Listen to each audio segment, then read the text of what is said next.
Случајот со повредената полицајка е затворен и материјалите се предадени на основното јавно обвинителство.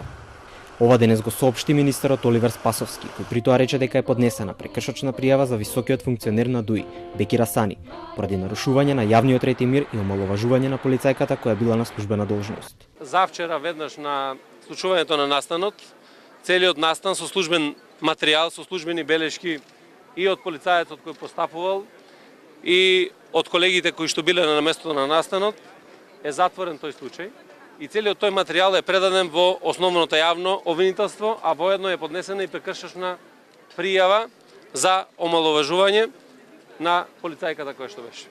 Завчера Јасмина Јаначковска се пријавила во градската општа болница со полесна повреда на раката за која вели дека ја добила така што самата се удрила во возило од пајак службата. На социјалните мрежи со неверување беше примена информацијата дека полицајката на службена должност самата се повредила. Велат ова е само обид да се заташка целиот настан.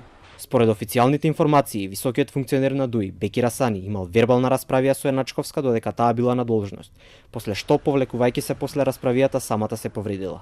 Спасовски повикува, ако постојат било какви сведоци од местото на настанот со снимки и материјали да пријават, за да се помогне во водењето на постапката.